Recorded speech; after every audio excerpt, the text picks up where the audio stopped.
Those are the stories on the front page of the papers this morning. Let's begin with the rather too late directive of President Muhammadu Buhari yesterday at the Senate, where he did mention that ministers who wish to participate in the elections or in the primaries fully, meaning they are contesting for a particular position, need to resign. Of course, the president was speaking yesterday. We can quickly listen to him, and then I have our guest this morning, Mr. Kefatuke, react to that. But Mr. Fatuke, while we're waiting for that video to come up, President Muhammadu Buhari sprung a surprise yesterday on the ministers when he demanded for their resignation, despite the fact that the appeal court also set aside the judgment of the Federal High Court. Yes, and of course, the Secretary of Government, Boss Mustafa, followed that up in print to actually do more of lauding what Mr. President had done. Again, what I see and what I perceive and what quite a number of Nigerians perceive is a situation that we are in a wagon train. I don't know, to see back in the day, the locomotives goes kanta, and then children will come back and say wagon train.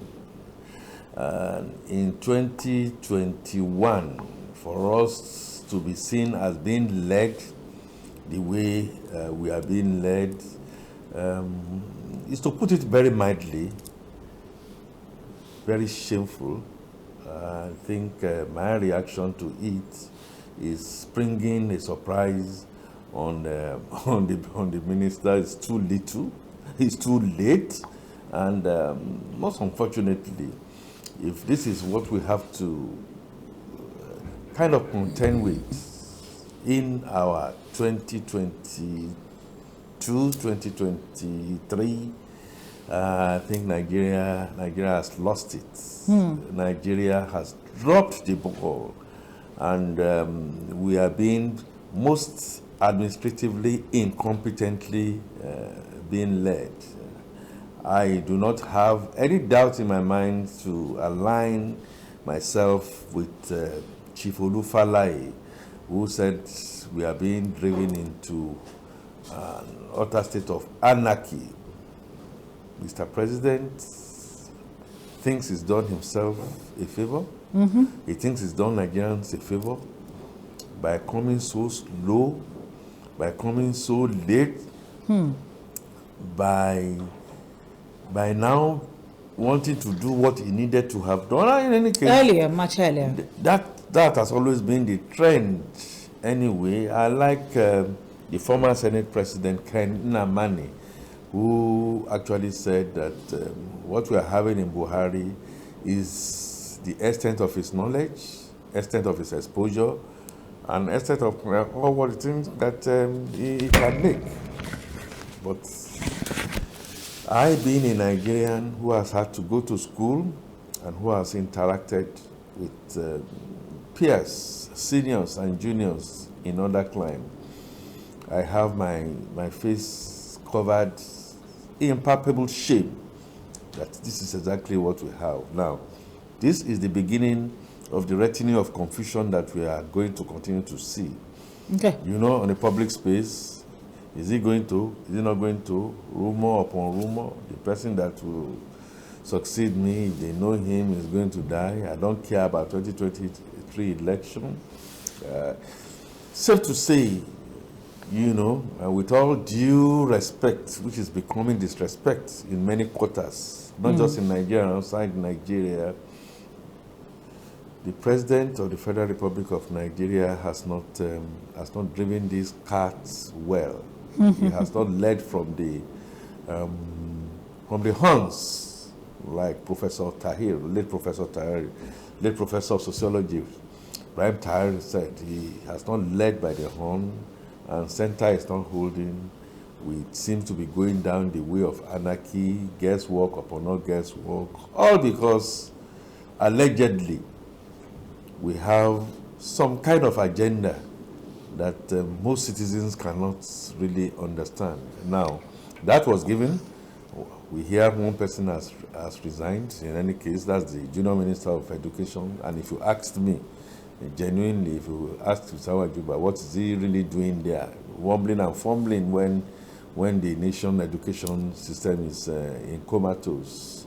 Ngige now wants to go and consult. His people. Allegedly. Before he resigns. First of all, I don't believe that statement, but allegedly, if he has to go and consult before time, it tells this president that the level of regard and respect that even has from his ministers is very questionable. Everybody seems to be doing things because they've looked up to him now, and they cannot see clear paths of direction. Actually, everybody has gone to him. Only God knows what his problems, them, or body language and stuff like that. Is that how to run a country in the 21st century? Is that how to run Nigeria, given the state of where we are? These people don't give a hoot and don't give a damn how we feel. And we talk about corruption. We talk about so many things. You know, I've always said it. One of the things that is the greatest amongst our problem is the absence of a sense of shame. But you see, Mr. Fatunke, I want to listen to the president briefly, and then when we come back, just the president, when we come back, let's talk about people like Nwajuiba, who decided to resign much earlier, and what this also means for people like Godwin Emefiele, who is not a cabinet member.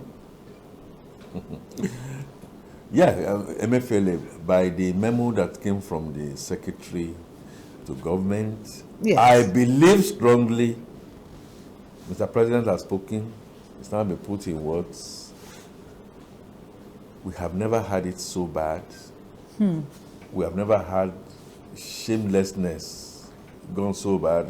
They want to drag in the judiciary into it, you know, into going to seek for interpretation onto something that is clearly black and white, jeopardizing.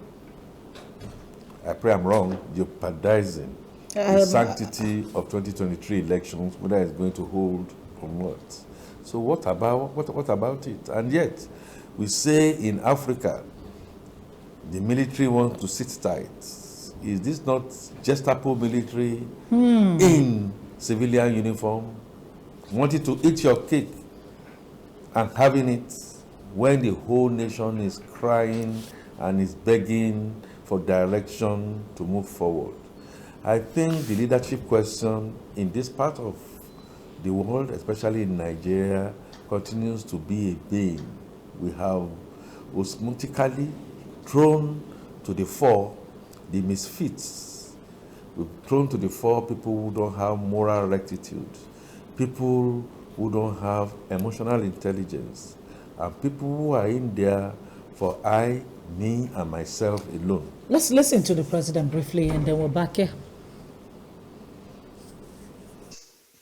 Appointed, he was elected, so he remains. But any other member of the Federal Council aspiring either to be president or senator or governor or any elective office must submit a letter of resignation latest by the 16th of May 2022.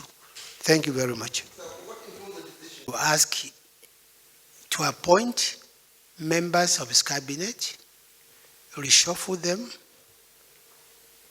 replace them, and to that extent, I think he has the right to say those of them that who are serving him, who he has appointed, and they want to run for office, irrespective of circumstances that he, as Mr. President, who has the power of nomination, I think he has the right to ask them to resign.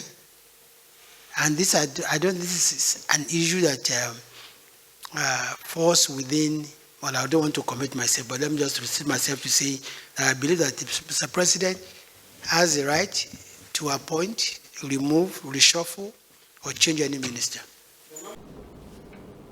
Yes, sir. We're still talking about the stories that made the front page. That was Alhaji Lai Mohammed, Minister of Information and Culture, speaking for delivering the instruction of the president to the rest of the council. Yes, delivering the instruction to the rest of the council. But To let's the talk rest of his members. He's a member of the council. yeah, to the rest of the council. To the rest of the council. Who Who obviously. to his colleagues, basically. His colleagues who obviously didn't hear what the president said and the implication of what the president has to say. Yes. I think we are in gutters. And before we went on that short break, you were still talking about the central bank governor. Emefiele. I think Godwin Emefiele, By the directive of the appeal court now, has the opportunity to stay in office now, till 30 days to the election. as far as the government goes, he's been given the boots. Excuse me.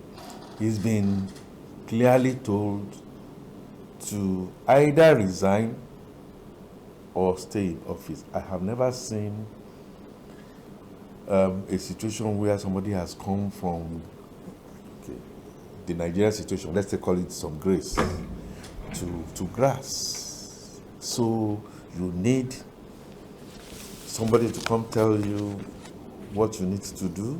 Again, I really don't think all these colleagues of Mr. Lai Mohammed, who just read that communique out yesterday, and Boss Mustafa, who subsequently issued Wrote a circular, to the effect.